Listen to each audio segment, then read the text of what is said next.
तरह के ट्रेड्स पर करें फोकस, ये हमारे जानकार आपको बताएंगे। तो हमारा पैनल एकदम तैयार है आपके ट्रेड्स के साथ। फंडामेंटल्स पर शरद अवस्थी हमारे साथ जुड़ रहे हैं और टेक्निकल कॉल्स के लिए हमारे साथ है राजेश सातपुते, राजेश पालविया, मानस जायसवाल, शिल्पा राउत और विकास सालुंखे।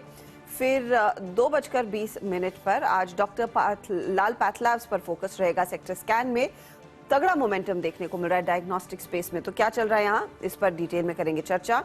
उसके बाद एफएमसीजी स्टॉक्स में आज HUL रेडार पर रहेगा, यहाँ पर बड़े बदलाव की तैयारी हो रही है, इस पर करेंगे बातचीत सुमित से। कल दरअसल मैनेजमेंट नया चेहरा जुड़ता हुआ दिखाई देगा बोर्ड में। 240 पर हमारे साथ होंगे चार का चौका में शिल्पा राउत, जिनसे लेंगे सस्ता ऑप्शन। मानस आपको बताएंगे आज का F&O सुपरस्टार। राजेश पालविया तैयार कर रहे हैं चार्ट का चमत्कार। मिड कैप फंडा के लिए शरद अवस्थी हैं। 250 पर हम जोड़ेंगे KR चोक्सी होल्डिंग्स के देवेंद्र चोक्सी को। फिर मार्केट क्लोजिंग पर dealing room check, BTST, STBT और ऑफ कोर्स क्लोजिंग की तैयारी। ओके, चलिए फिर अपने पैनल को स्क्रीन पर लेकर आते हैं और एक एक करके सबसे कॉल्स लेते हैं। शिल्पा जी, गुड आफ्टरनून, आपसे शुरुआत करूंगा। बताइए आपकी ट्रेड क्या होगी इस समय की? Good afternoon everyone. अभी के लिए मुझे बजाज फिनसर्व अच्छा लग रहा है। अभी अराउंड 1507 फ्यूचर्स में ट्रेड कर रहा है। यहाँ पे 1490 का स्टॉप लॉस आप मेंटेन कर सकते हैं और यहाँ पे टारगेट्स ऑफ 1545 से 1560। 1507 पे बजाज फिनसर्व आप बाय करें। बजाज फिनसर्व कर क्या रहा है? अगर एक ट्रेड यहाँ पे शिल्पा जी लॉन्ग साइड पे पिक करें। डायरेक्टर साहब एक काम कीजिए, स्टॉक्स के ना रोलोवर्स प्लीज फायर करिएगा। एग्जैक्टली क्या है? 1505। यस, आज इसका low exactly 20 day exponential moving average था। अभी डे हाई की ट्रैजेक्टरी में ऑलमोस्ट आके ट्रेड करता हुआ शिल्पा जी का ट्रेड रहा Bajaj Finserv at 1507 with approximately 34% roll over. Roll बहुत स्ट्रॉन्ग नहीं है, याद रखिएगा। अभी मेरे ख्याल से 4-5 दिन में जो रिट्रेसमेंट हुआ उसका इम्पैक्ट पड़ा हुआ है यहाँ पे। मानस, गुड आफ्टरनून, आपका ट्रेड क्या रहेगा? मानस,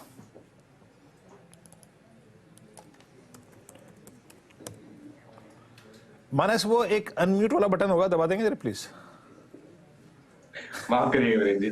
तो देखिए, चोला फाइनेंस की जहां तक बात है, 3 दिन से हम सेलिंग प्रेशर देख रहे थे और आज भी वहां पर वीकनेस है। 20 डे मूविंग एवरेज के नीचे स्टॉक फिसला है, तो बिकवाली करने का ट्रेड लेना है। चोला फाइनेंस में बिकवाली करनी है तो फ्यूचर में बिकवाली करिए। 1072 के आसपास के भाव चल रहे हैं, वहां पर आप बिकवाली कर सकते हैं। 1086 का आपको स्टॉप लॉस लगाना है, लेकिन नीचे की तरफ 1050 तक के टारगेट आपको जून के फ्यूचर्स में देखने को मिल सकते हैं। ऑप्शन पे मेरे पास ट्रेड नहीं है, क्योंकि जुलाई में लिक्विडिटी नहीं है, जून में 3 दिन बचे हैं, तो वहां पर ट्रेड लेना ठीक नहीं रहेगा। तो आई थिंक फ्यूचर में ट्रेड लेना चाहिए। 1086 का स्टॉप लॉस लगाइए और 1050 के टारगेट रख सकते हैं। 050 के लिए चोला इन्वेस्टमेंट में एक शॉर्ट का ट्रेड इस समय मानस ने किया identify. Rajesh Palvia, good afternoon, आपका ट्रेड? अच्छा नहीं, राजेश सातपुते, सॉरी, पालविया साहब आगे जुड़ेंगे। आपका ट्रेड? गुड आफ्टरनून हर्षद जी। हर्षद जी, देखिए नजर जो है वो मेरी है इंडसइंड बैंक पे। अगर आप इसका चार्ट देखें तो फ्राइडे यहाँ पे एक बहुत बढ़िया रिकवरी थी और technically it's a bullish engulfing price pattern. और आज की भी अगर बात करें तो यहाँ पे ओपन इंटरेस्ट बढ़ रहा है, हालांकि हम लोग ये ट्रंकेटेड वीक है, एक्सपायरी नजदीकी है।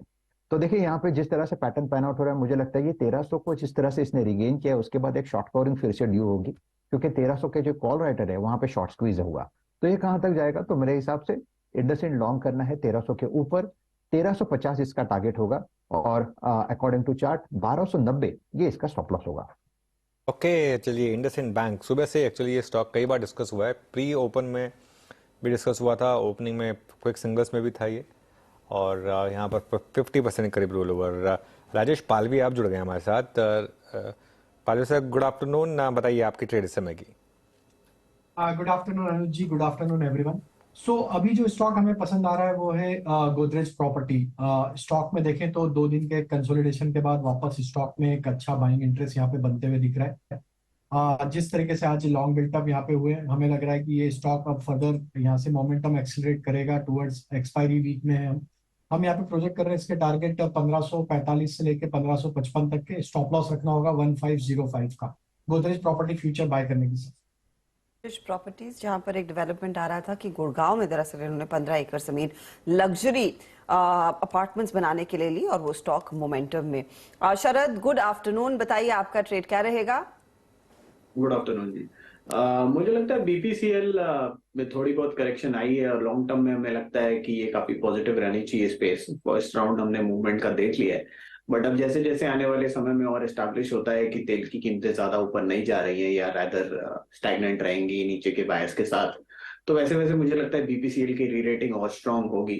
कंपनी अभी लगभग 6 साढ़े 6 के मल्टीपल पे ट्रेड कर रही है और कंपनी के पास लगभग देश का 14% रिफाइनिंग का हिस्सा है।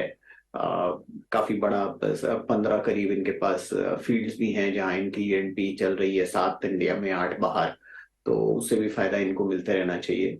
प्लस जो कैपेक्स ये कर रहे हैं, पिछले साल भी 12-13 हजार करोड़ का कैपेक्स किया था, इस साल भी 12-13 हजार करोड़ का कैपेक्स किया है, तो वहां से भी डिमांड काफी ठीक ठाक रहनी चाहिए। एक मेजर फैक्टर जो वोलेटिलिटी प्रोवाइड करता है वो ऑयल प्राइसेस है, तो मुझे लगता है वहां पे वो स्टेबल रहना चाहिए, कुछ बहुत ज्यादा निगेटिव फ्लो वहां से आना नहीं चाहिए। तो कंपनी लगभग 50-55 रुपए की अर्निंग इस साल भी रिपोर्ट करनी चाहिए। एवरेज में 9 से 10 का मल्टीपल मिलना चाहिए, तो 500-550 रुपए के लक्ष्य के हिसाब से बीपीसीएल 7% के आसपास की डिविडेंड यील्ड भी रहनी चाहिए। 500-550 का टारगेट बीपीसीएल पर एक बाय कॉल, थोड़ा सा लंबा नजरिया है लेकिन तेजी वाला ट्रेड। अच्छा, याद रहे कंसिडरिंग हम एक्सपायरी वीक में हैं, रेन इंडस्ट्रीज आखिरी 2-3 दिन है इसके वायदे में और स्टॉक में एक बहुत तगड़ा मोमेंटम हमने देखा था इस पर्टिकुलर सीरीज में नजर आया था। आपको रोल ओवर 0 दिखाई देगा क्योंकि अब से ये कैश मार्केट का ही स्टॉक रह जाएगा, बाहर निकल रहा है वायदे से। मानस, चार्टिकली क्या हुआ है इन द रीसेंट 15 डेज? हमने देखा है अच्छी खासी हरकत, अच्छी खासी अक्यूमुलेशन और डिलीवरी बाइंग होती हुई दिखाई दी है। अब ये जो तेजी आई है पिछले 15 दिनों में, क्या ये टिक पाएगी या नहीं, ये बताइए। देखिए, टिकने के चांसेस बहुत ज्यादा हैं, क्योंकि अगर आप पैटर्न देखेंगे तो वो पॉजिटिव है। हायर टॉप हायर बॉटम्स का ट्रेंड बना हुआ है, 145 रुपए से ये ट्रेंड लगातार बना हुआ है और स्टॉक करेक्ट हुआ 20 डे मूविंग एवरेज पे सपोर्ट लेके वहां पर वी शेप रिकवरी देखने को मिली है। आज एक अहम रेजिस्टेंस था 168 का, स्टॉक ने उसको ब्रीच कर दिया, उसके ऊपर ट्रेड कर रहा है। आई थिंक यहाँ पर खरीदारी करने के मौके हैं, पोजीशन ट्रेड लीजिए, 164 का स्टॉप लॉस लगाइए, करंट लेवल्स पे खरीदारी करिए, सबसे पहले 176, और अगर उसके ऊपर निकला तब आपको 191 तक के भाव रेन इंडस्ट्रीज में देखने को मिल सकते हैं। ओके, मैं एक ट्रेड चेक दरअसल मानस से ही लेने वाला था, और वो इसलिए क्योंकि बैंक निफ्टी अभी डे लो पर है 43,566। सुबह का जो स्विंग लो था लगभग 10.50 का उसने वॉलेट किया। हालांकि याद रखिएगा अभी शुक्रवार का जो इंटरडे लो स्विंग था वो वॉलेट नहीं हुआ है। बट मानस, मैं एक ट्रेड चेक आपसे ले रहा हूँ। आपने सुबह एक आशीष और अनुज के साथ फेडरल बैंक का शॉर्ट दिया था। फेडरल बैंक में अक्टूबर 2022 से लेकर अब तक का सबसे निचला क्लस्टर टेस्ट हो गया। आपने ट्रेड लिया था मेरे ख्याल से शॉर्ट, कंसिडरिंग टू निरमा के वॉल्यूशन। मानस, वो कवर कर ले या फिर अभी ओपन रहने दें, पैसा बनेगा यहाँ पर? नहीं, देखिए ओपन रहना चाहिए उस पोजीशन को, क्योंकि देखिए अगर ये दिसंबर लो के नीचे फिसला, मेरे ख्याल से वो 120.90 का भाव है, अगर उसके नीचे फिसला तो आई थिंक यहाँ पर गिरावट अच्छी खासी बढ़ेगी और शायद 115 और उसके ऊपर उसके नीचे 112 तक के स्तर देखने को मिल जाएंगे। और एक वीक स्ट्रक्चर को शॉर्ट करने में कोई आई थिंक एतराज नहीं होना चाहिए। ट्रेंड निगेटिव है, लोअर टॉप लोअर बॉटम बन रहे हैं, 200 डे और 20 डे मूविंग एवरेज पे स्ट्रॉन्ग रेजिस्टेंस बना हुआ है। तो आई थिंक बिल्कुल अभी भी अगर आपने मॉर्निंग में ट्रेड नहीं लिया है तो मेरे हिसाब से तो अभी भी ट्रेड लेना चाहिए, शॉर्ट साइड पे ट्रेड लेना चाहिए। 123 रुपए 10 पैसे का आपको स्टॉप लॉस लगाना है और एक पोजीशन टारगेट 115 रुपए के सेट करते हैं। ओके, अच्छा, कुछ स्टॉक्स में अब मोमेंटम वापस लौट रहा है जहां पर थोड़ी सी हमने प्रॉफिट टेकिंग देखी थी पिछले कुछ दिनों में, जिसमें अशोक लेलैंड फॉर एग्जांपल आज यहाँ पर एक अच्छा मूव। सुबह हमने पॉइंट आउट किया था डिक्सन टेक पे, वहाँ पर एक अच्छा मूव रहा, लेकिन अशोक लेलैंड इस समय एक क्लियर कट मोमेंटम यहाँ पर वापस लौटता हुआ। टाटा केमिकल्स में भी थोड़ी सी बाइंग रिज्यूम हुई है, तो ये कुछ स्टॉक्स हैं जहाँ पर बाइंग है। लेकिन ऑटोज में मारुति सुजुकी यहाँ पर एक क्लियर कट मूव इस समय। अशोक लेलैंड, शिल्पा जी कोई व्यू आपका अशोक लेलैंड पर? क्या जो 2 दिन की गिरावट थी वो खत्म होने के साइंस है यहाँ पर?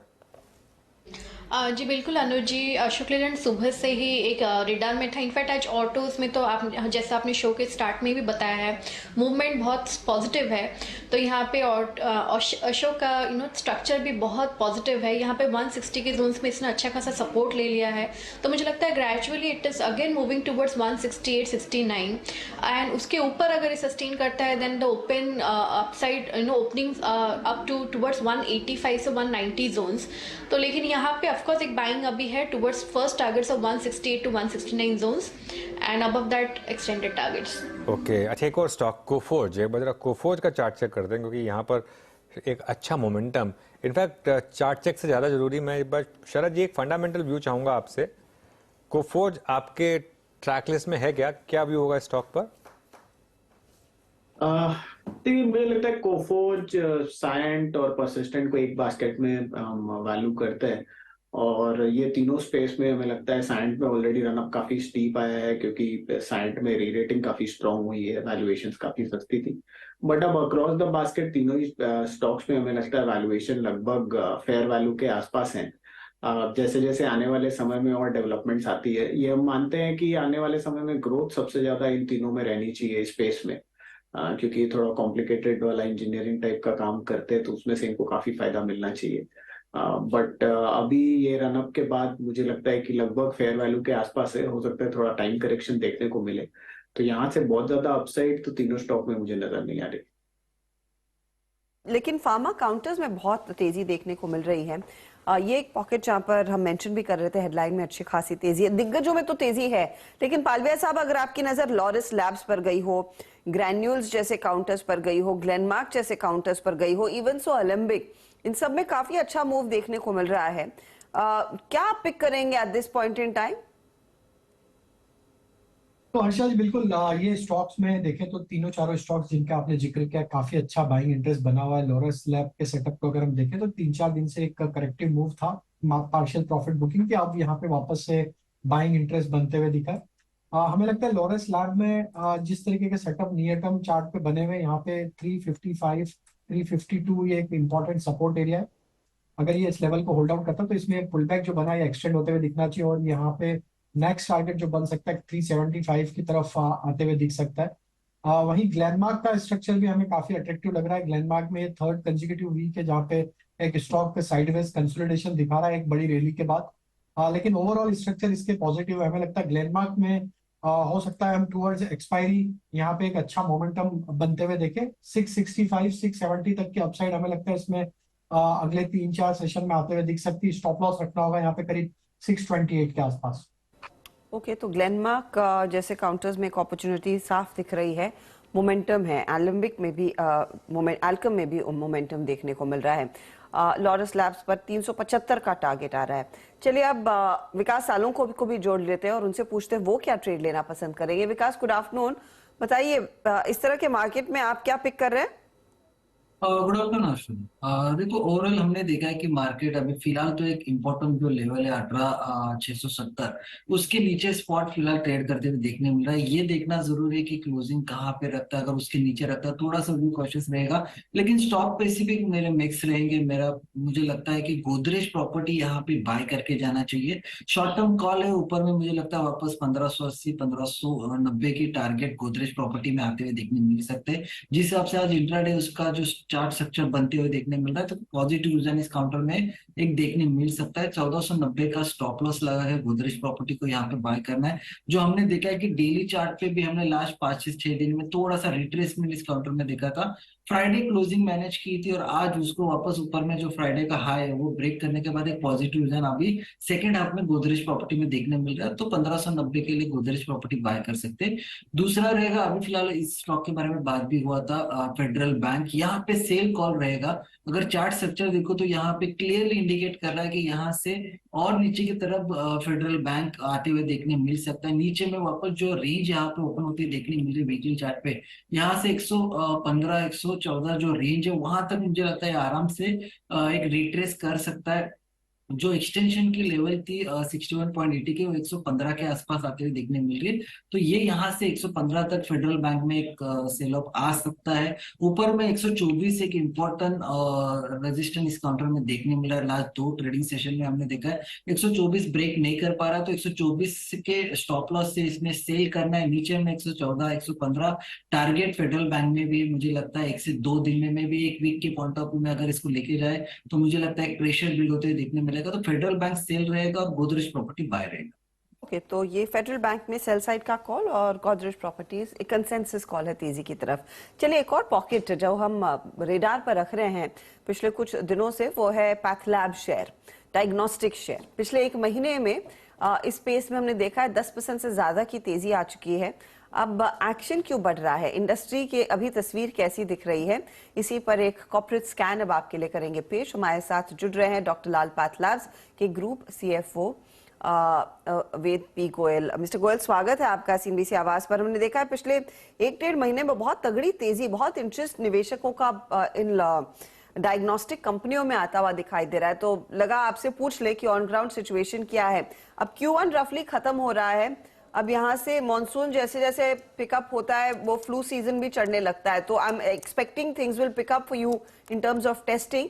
लेकिन Q1 रफली किस तरह का प्रदर्शन रहा है? पिछली बार आपने मेंशन किया था कि कुछ कॉस्ट बढ़ने के आसार हैं, कितना अब्सॉर्ब कर रहे हैं, कितना पास ऑन कर रहे हैं उन्हें? गुड आफ्टरनून हर्षा जी। देखिए, Q1 तो अभी चल रहा है तो मैं कुछ कमेंट नहीं करूंगा। जो पास्ट Q4 या पिछला साल है वो हमारा एग्जिट बेसिस पे वो हम वहां पहुंच गए जो प्री कोविड लेवल पे हम करते थे। तो हम अगर पिछले क्वार्टर की ग्रोथ देखेंगे तो हमारी करीब 14% की ग्रोथ थी, उसमें सबर्बन का भी इम्पैक्ट है, बट ओवरऑल अगर पास्ट ट्रेंड में जाए प्री कोविड लेवल पे हम आ गए हैं। रही जहां मौसम की बात और Q1 जो अभी चल रहा है, इस बारी हमने देखा है कि वेदर अनयूजुअल है। जैसे दिल्ली में भी देखेंगे मई में और अभी जून में भी कभी बारिश इतनी जल्दी नहीं होती थी या वेदर ऐसा नहीं होता था जो इस टाइम देखा है। तो वेदर का तो इम्पैक्ट है, बट ओवरऑल जो ट्रेंड है वो हमारा प्री कोविड लेवल पे जो हम करते थे वो मुझे लगता है कि वो हम आ गए हैं। अब इस बीच कंपटीशन ऑफ कोर्स लगातार इंटेंसिफाई हो ही रहा है, जिस तरह के ऑनलाइन प्लेयर्स ऑफर्स लेकर आते हैं, तो वो जो प्राइसिंग पर कॉम्पिटिटिव इंटेंस था वो कुछ अबेट हुआ है या फिर वो प्रेशर बरकरार है? आप लोगों पर भी बोझ है कुछ प्राइस कट्स लेने का, क्योंकि मेरे ख्याल में पिछली बारी आपने जो भी स्टांस लिया था प्राइस हाइक का वो फरवरी में लिया था, और उस तब से लेकर अब के बीच आई एम श्योर कंपटीशन काफी बढ़ चुका है। नहीं, मैं इसको दूसरी तरफ से देखता हूँ। इनफैक्ट पिछले 2 क्वार्टर से मुझे लगता है कि कंपटीशन स्टेबल हुआ है। जितने भी हम प्राइस कंपटीशन स्पेशली जो न्यू एज प्लेयर या ई कॉमर्स प्लेयर के तरफ से देखते थे वो कहीं ना कहीं स्टेबलाइज हुआ है। इनफैक्ट बाकी लोगों ने भी प्राइस हाइक लिए हैं, हमने तो बाद में लिया था फरवरी में, उससे पहले लोगों ने प्राइस हाइक लेना शुरू किया, और हमने जब प्राइस हाइक लिया तो उनके लिए थोड़ा रिलीफ हो गया, उन्होंने भी काफी प्राइस हाइक लिया है उसके बाद। तो मुझे लगता है कंपटीशन जो पहले जितना अग्रेसिव था अभी इतना अग्रेसिव नहीं है, कहीं ना कहीं ये स्टेबलाइज हो रहा है इस लेवल पे। ओके, गोयल साहब, जब आप इस शब्द का इस्तेमाल कर रहे हैं कि स्थितियां अब स्टेबलाइज हो रही हैं, मैं 2 प्रश्न पूछना चाहूंगा एक के बाद एक। पहली बात तो यह है कि पोस्ट आई थिंक कोविड अब आप वॉल्यूम्स को कैसे डिफाइन करते हैं? भाई पहले आपके पास 5 क्लाइंट आते थे तो, या फिर पेशेंट्स आते थे तो वो 5 के 5 ही हैं, या फिर पर पेशेंट अब नंबर ऑफ टेस्ट बढ़ रहे हैं? मैं ये पूछना चाहूंगा specially between I think CY22 के सेकेंड हाफ में और CY23 के फर्स्ट हाफ में पेशेंट्स प्लस टेस्ट पर पेशेंट, इसमें कुछ बदलाव आया है क्या सर, वर्सेस पेंडेमिक और प्री पेंडेमिक लेवल से? जी वीरेंद्र जी, बहुत अच्छा प्रश्न है आपका, क्योंकि हमारा जो पेशेंट वॉल्यूम होता है हम वो पेशेंट विजिट काउंट करते हैं। जैसे एक पेशेंट 2 बार ही आता है साल में तो दो विजिट उसकी काउंट होती है। लेकिन जो आपका प्रश्न है कि हमारा पर पेशेंट टेस्ट वॉल्यूम बढ़ा है, वो डेफिनेटली हमारा बढ़ा है। अगर आप देखें तो 2.5 पर पेशेंट होते थे टेस्ट हमारे कोविड डेज में, अभी वो करीब करीब 2.7 पे पहुंच गए हैं। और उसका मेन कारण है जो हमारा स्वस्थ फिट की कंट्रीब्यूशन हमारी 14-15% से लेके अब हमारी करीब करीब 22% हो गई है। तो उसकी वजह से जो टेस्ट पर पेशेंट है वो इंक्रीज कर गए हैं, और वो गोइंग फॉरवर्ड भी मुझे लगता है जो ट्रेंड है, जो ज्यादा लोग ऑप्ट करते हैं वो पैकेजेस ऑप्ट करते हैं, तो टेस्ट पर पेशेंट का डायरेक्शनली बढ़ना संभव है। यहाँ से भी और टेस्ट पर पेशेंट हमारे बढ़ सकते हैं। ओके, चलिए ठीक है, तो आपने ये बात स्वीकार की कि टेस्ट पर पेशेंट बढ़ रहे हैं। अच्छा सर, क्योंकि पूरा का पूरा कोविड का सेंटर था दिल्ली NCR, और आपके मैं पिछले कुछ नंबर्स को देखा था तो उसमें दिल्ली एनसीआर में जो आपका मार्केट शेयर था और थोड़ा सा घटा भी था, बट अब post Covid Delhi NCR Delhi कैसा कर रहा है, इस पर आपकी राय चाहूंगा। लास्ट 3-4 महीने से फीलिंग क्या रही है इस मार्केट को लेकर आपकी? देखिए वीरेंद्र जी, बहुत ही मतलब सेटिस्फाइंग है हमारी दिल्ली की ग्रोथ, दिल्ली की जो परफॉर्मेंस है। ऑफ कोर्स कोविड में जो है हमने दिल्ली में हमारा सबसे ज्यादा इम्पैक्ट हुआ था, और कंपटीशन भी आप देखेंगे तो सबसे ज्यादा दिल्ली में ही है। जितने भी नए प्लेयर आए हैं सारे दिल्ली में है। बट लास्ट क्वार्टर और इस क्वार्टर में अगर हम डायरेक्शनली देखें तो दिल्ली हमारा काफी अच्छा कर रहा है, और दिल्ली जो हम प्री कोविड लेवल पे करते थे, I think Delhi has reached that level now.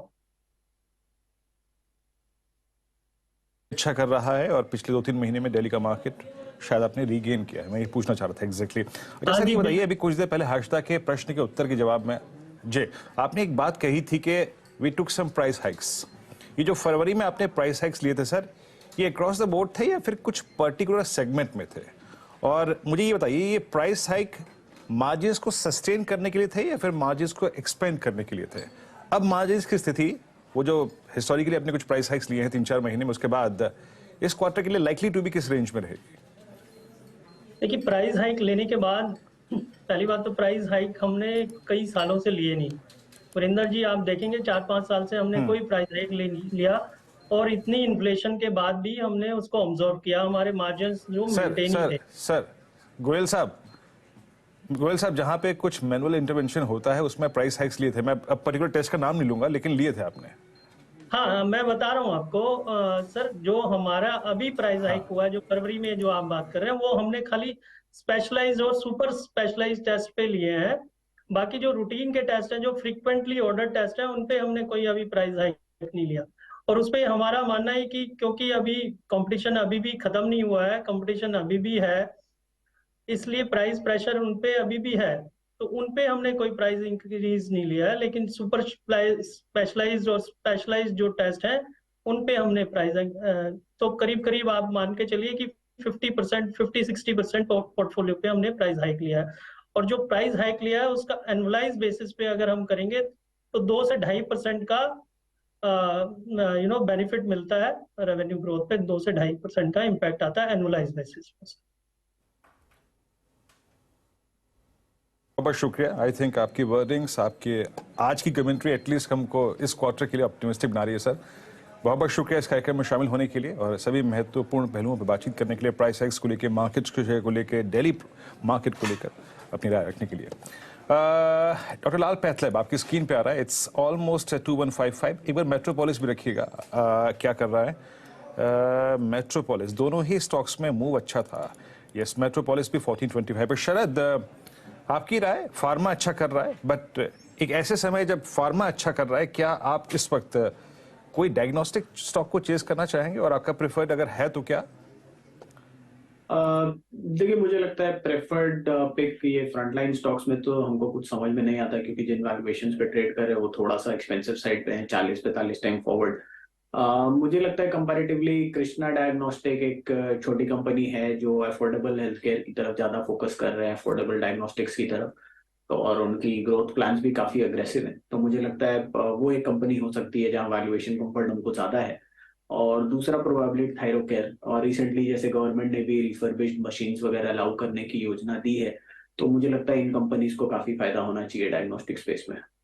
Diagnostics में छोटे टिकट साइज के स्टॉक्स जैसे कृष्णा पर ज्यादा फोकस, थायरोकेयर जो ज्यादा सस्ता है कंपेयर टू मेट्रोपोलिस और डॉक्टर लाल।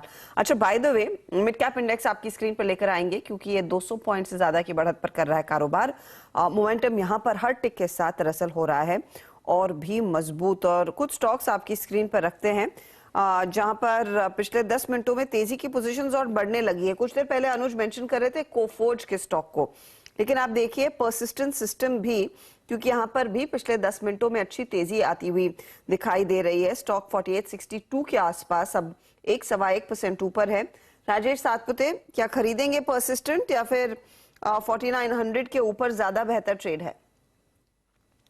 बिल्कुल हर्षदा जी, देखिए अगर परसिस्टेंट का चार्ट देखे तो वैसे तो इसमें वीकनेस ही था इस सीरीज में, क्योंकि ऊपर से जहां टूटते गया उसने हर अपने लेवल को ब्रेक किया है।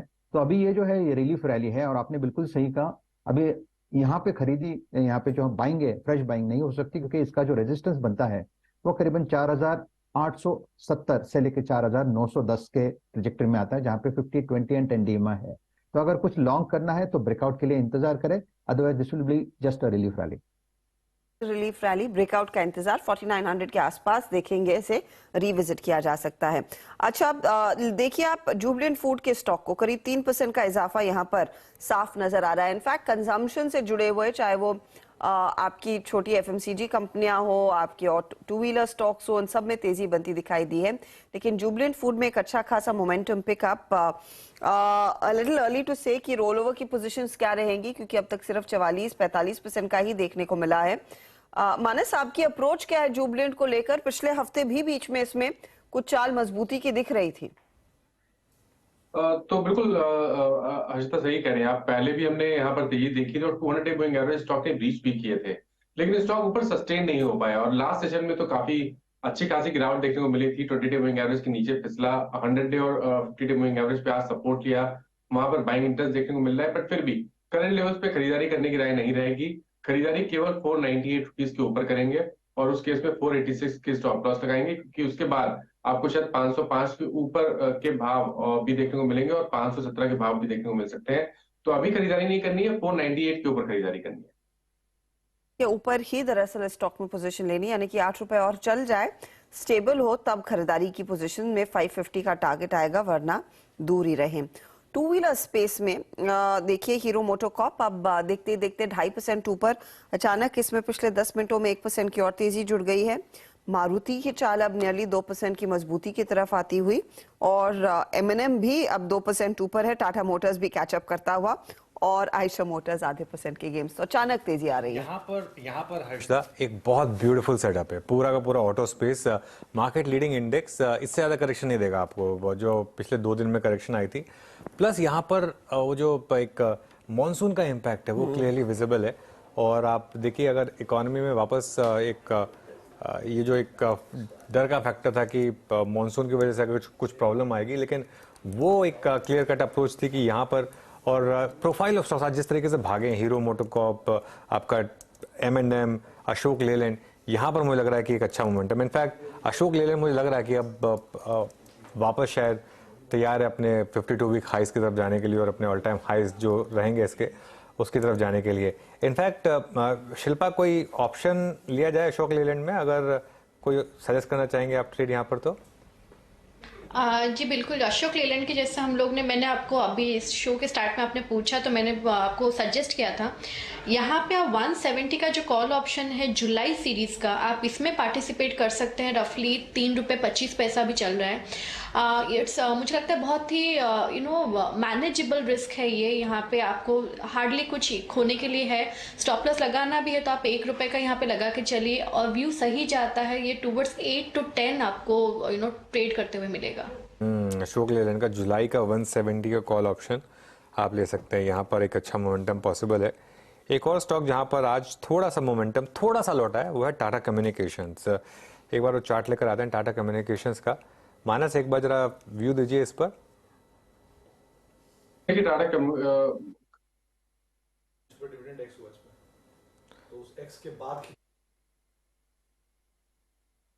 हेलो टाटा कम्युनिकेशंस, चलिए मानस, आई थिंक कुछ तकनीकी दिक्कत है इस पर। राजेश पालविया आपको व्यू देंगे।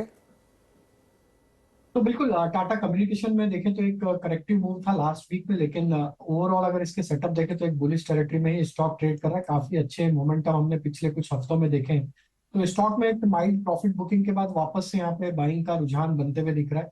हमें लगता है स्टॉक में जो लो बने थे वो करीब थे 1550 के आसपास, वो ही लेवल को स्टॉप लॉस रख के पोजीशन लॉन्ग साइड का होल्ड किया जा सकता है। अपसाइड में हमें लग रहा है 1620 तक का अपसाइड यहाँ पे शॉर्ट टर्म में देखने को मिल सकता है। तो 1620 यहाँ पे हमें लग रहा है पहला टारगेट आते हुए दिख सकता है। ओके, तो ये फिलहाल आपके लिए टाटा कम्युनिकेशंस पर राय, मोमेंटम है, खरीदारी का भी मौका।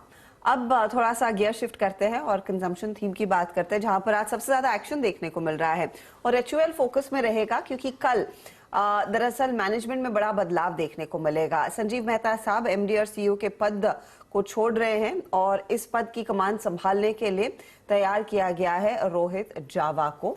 अब रोहित जावा के सामने दरअसल क्या चुनौतियां हैं? पिछले 10 साल संजीव मेहता की अगुवाई में एचयूएल ने क्या कुछ हासिल किया और यहां से आगे ग्रोथ को लेकर किन खास चीजों पर रहेगा कंपनी का फोकस, उसकी अब बात करेंगे। थोड़ा सा फॉरवर्ड लुकिंग अब फोकस रहेगा। सुमित हमारे साथ जुड़ गए हैं वो डेटा पॉइंट्स लेके। सुमित, देखिए, एक बड़ा फेरबदल होने वाला है, वो भी देश की सबसे बड़ी एफएमसीजी कंपनी हिंदुस्तान यूनिलीवर में। और जो बड़े बदलाव हैं उसमें एक दशक के बाद ये बदलाव होने जा रहा है, जहां पर संजीव मेहता साहब जो कि पिछले 10 साल से कंपनी के साथ एमडी सीईओ के तौर पे कार्यरत थे, वो बदलाव अब रोहित जावा वहां पर कंपनी के एमडी एंड सीईओ का पद संभालेंगे और एक कल से बदलाव होने जा रहे हैं। दरअसल ये 2013 से संजीव सर जो है वो कंपनी के साथ कार्यरत थे बतौर एमडी एंड सीईओ, और उससे पहले भी एसोसिएटेड थे, लेकिन एमडी एंड सीईओ के तौर पर वो पिछले 10 साल से कामकाज कर रहे थे। तो पहले उनके कामकाज में किस तरह से एचयूएल ने ग्रो किया वो आपको दिखाते हैं। सबसे पहले तो कंपनी की मार्केट कैप रहा रफली 1.5 लाख करोड़ रुपए के आसपास की मार्केट कैप होती थी, जहां 2013 में वो अब 6.5 लाख करोड़ के आसपास पहुंच चुके हैं, यानी कि 3.5 गुना के आसपास की बढ़त वहां पर हमने इस ड्यूरेशन में होते हुए देखी है बीते 10 साल के दौरान। बीते 10 साल में कंपनी की बिक्री 27,000 करोड़ से बढ़ के सीधे 60,500 मोटा 61,000 करोड़ रुपए के आसपास पहुंची। करीब 3.5 गुना के आसपास का, एक 1.25 गुना के आसपास का इजाफा यहां पर भी होता हुआ दिखाई पड़ा है। इसके अलावा कंपनी के मुनाफे में भी, जहां करीब 3,800 करोड़ रुपए के आसपास का मुनाफा होता था सन 2013 में, वो अब जाके 10,150 करोड़, रफली 1.5 गुना के आसपास की बढ़त यहां पर भी होते हुए दिखाई पड़ी है। और इस ड्यूरेशन में अगर स्टॉक की परफॉर्मेंस देखें तो क्योंकि मार्केट कैप 3.5 गुना, तो स्टॉक भी रफली 3.5 गुना के आसपास बढ़ा है। 600 रुपए का स्टॉक है, 2650 है, 3.5 गुना की बढ़त ये भी देखने को मिली। इसी ड्यूरेशन में एक जीएसके की बड़ी ब्लॉक डील भी हमने देखी थी 2500 करोड़ रुपए के आसपास की, जो पिछले 10 साल में पहली बार कोई इक्विटी छूटते हुए दिखाई पड़ी थी हिंदुस्तान यूनिलीवर के अंदर। तो इस तरह के बड़े डेवलपमेंट इस 10 साल की ड्यूरेशन में हुए। लेकिन अब आगे जो कमान है वो रोहित जावा साहब संभालेंगे। कौन है रोहित जावा साहब? पहले आप उनके कुछ डिटेल्स आपके सामने आएंगी। वो कंपनी के साथ काफी समय से एसोसिएटेड है और 1988 में बतौर मैनेजमेंट ट्रेनी के तौर पर कंपनी से जुड़े थे। फिलीपाइंस और चाइनीज, 2 बड़ी मार्केट्स को टॉप 10 मार्केट्स के अंदर लेकर आए। मार्केट शेयर भी उन्होंने इंप्रूव किया, करीब 75% के आसपास के मार्केट शेयर लेकर आए इन दोनों मार्केट्स के अंदर। टॉप 10 यूनिलीवर की मार्केट्स के तौर पे इन दोनों मार्केट्स को उन्होंने बनाया भी। किस तरह की ग्रोथ देखने को मिली इन दोनों मार्केट्स के अंदर, चाइनीज और फिलीपाइंस मार्केट्स के अंदर? फिलीपाइंस में करीब 7% के आसपास की ग्रोथ और चीन मार्केट में सालाना ग्रोथ करीब 9% के आसपास उनके कार्यकाल के दौरान हमने आते हुए देखी। अब कुछ चैलेंजेस जो फेस करेंगे, वो सबसे पहला चैलेंज जो वॉल्यूम ग्रोथ का नंबर है 5% के आसपास का, उसे यहां से आगे कैसे लेके जाना है, वो सबसे बड़ा चैलेंज होने वाला है। साथ ही साथ नए सेगमेंट्स में कैसे एक्सपैंड करेंगे, कौन कौन से एक्विजिशंस करेंगे, जो रीसेंट एक्विजिशंस किए थे स्पेशली D2C कारोबार को लेकर, वो कैसे अब ग्रो करेगा यहां से। और उसके अलावा जो रूरल एरिया जो अब तक चैलेंजेस रहे हैं, वहां पर वो कैसे एग्जीक्यूट करने वाले हैं, उसे कैसे ग्रो करने वाले हैं। कुछ चीजें हैं जो कि उनके सामने बतौर चैलेंज के तौर पे आने वाला है। तो एक बड़ा डेवलपमेंट जो कि देश की सबसे बड़ी एफएमसीजी कंपनी के अंदर कल से होता हुआ दिखाई पड़ेगा। बिल्कुल, कल से ये चेंजेस होंगे और संजीव मेहता क्लियरली एक पैरेलल रहे हैं, वो एक सिनोनिम रहे हैं एचयूएल के साथ पिछले कई सालों से। हर्षदा, इस जो सुमित ने पीस पेश किया उसमें मैं आपको एक बहुत इंटरेस्टिंग चीज़ बताऊंगा। जैसे उन्होंने बताया कि सेल्स 1.25x और प्रॉफिट 1.64 टाइम्स, लेकिन मार्केट कैप और स्टॉक 3.5 टाइम्स। ये क्यों होता है? ये इसलिए होता है क्योंकि ये मार्केट जो है वैल्यूएशन एक्सपेंड करता है। आप कभी भी किसी भी स्टॉक में अगर वेल्थ क्रिएशन देख रहे हैं तो हमेशा इस चीज़ का ध्यान रखिएगा, जब भी कोई कंपनी क्लॉकवर्क के हिसाब से अपने सेल्स और प्रॉफिट में कैगर करती है, हमेशा उसका जो मार्केट कैप है, जो स्टॉक है, वो अर्निंग से ज़्यादा बढ़ता है। क्यों? क्योंकि मार्केट उसको रीरेट करता है स्टॉक को। और ऑब्वियसली जब हिंदुस्तान यूनिलीवर में ये बड़ी रैली शुरू हुई थी तब एक बहुत बड़ी बेयर मार्केट खत्म हुई थी। 10 साल की बेयर मार्केट हिंदुस्तान यूनिलीवर में खत्म हुई थी, जिसमें ये स्टॉक वहीं था और सेंसेक्स और निफ्टी करीब 10 गुना बढ़ गए थे। उसके बाद अगले 5-6 सालों में उसने वो कैचअप प्ले किया और अंडर मिस्टर मेहता उन्होंने ये कैचअप प्ले किया। हालांकि पिछले 1-1.5 साल से स्टॉक थोड़ा सा सॉफ्टिश रहा, मतलब जब वो उस लेवल का आउट परफॉर्मेंस नहीं रहा स्टॉक को। आईटीसी ने कैचअप प्ले किया उस दौरान, लेकिन फिर भी काफी शानदार रहा ये पीरियड एचयूएल के लिए। अब बहुत ही सुनहरा पीरियड आप कह सकते हैं, पिछला दशक था। अब यहाँ से एक नया चेहरा और ऑफ कोर्स नई चुनौतियां आपके सामने पेश होंगी। शुक्रिया सुमित इस अपडेट के लिए। तो सवाल यही है कि मौजूदा भाव से फिर किस तरह के लेवल्स अचीव कर सकता है? शरद, आप क्या एक्सपेक्ट कर रहे हैं एचयूएल आगे डिलीवर करेगा? अभी तक तो एक्सपेक्टेशन देखिए काफी मॉडरेट है, अगले 2-3 सालों के लिए 8-10% जैसी अर्निंग्स ग्रोथ की एक्सपेक्टेशन है। और जैसा अभी अनुज बोल रहे थे कि जो मल्टीपल एक्सपेंशन होना था वो पिछले एरा में ऑलरेडी काफी स्ट्रांग हो चुका है। ऑलरेडी स्टॉक कितना 40-45 time 1 year forward 2 year forward पे ट्रेड कर रहा है। तो मुझे लगता है यहाँ से बहुत ज्यादा अपसाइड की गुंजाइश कम बचती है। थोड़ा बहुत ओकेजनली जो आपको रन अप मिलेगा, रॉ मटेरियल प्रेशर और ज्यादा ईज होता है तो वहां से थोड़ा सा मार्जिन एक्सपेंशन की उम्मीद आ सकती है। और रूरल इंडिया जैसे जैसे इंप्रूव होता है, जैसे मानसून एक्सपेक्टेशन जो इनिशियल एक हिकअप रहता है मानसून की प्रोजेक्शंस में, वो ग्रेजुअली कम हो रहा है, तो वहां से थोड़ा बहुत ट्रिगर आपको मिल सकता है 1-2 महीने के लिए। बट बहुत ज्यादा कोई अपसाइड मैं फोर्स ही नहीं कर पा रहा। यहाँ से 10-12% की ग्रोथ है अगले 2-3 साल में। चलिए फिर 4 का चौका, 4 ट्रेड्स जो आपके लिए आएंगे हमारे एक्सपर्ट से, वो लेना शुरू करते हैं। सबसे पहले शिल्पा जी से लेते हैं सस्ता ऑप्शन ट्रेड। शिल्पा जी। अनुज जी, अभी के लिए सस्ता ऑप्शन मेरा फार्मा ही है, तो यहाँ पे बायोकॉन मुझे लगता है अभी सबसे अच्छा प्लेस्ड है। अगर मैं डेटा वाइज देखूँ 240 के अराउंड अभी ये ट्रेड कर रहा है, यही उसका अभी वो मेक और ब्रेक जैसा है।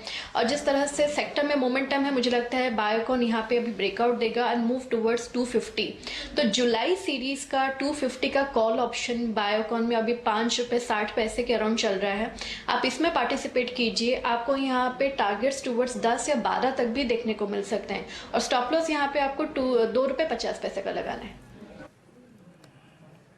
ओके हम शुरुआत में देख ही रहे थे बायोकॉन। याद रखिएगा फार्मा स्पेस में रोलोवर्स की शीट को डोमिनेट करता हुआ सेकंड पायदान पे फार्मा स्पेस में बायोकॉन का नाम आ रहा है। बहुत स्ट्रॉन्ग रोलोवर्स इस स्टॉक में। अगला ट्रेड पिक करते हैं मानस जी से, आज का एफएनओ सुपरस्टार। मानस, क्या पिक कर रहे हैं आप?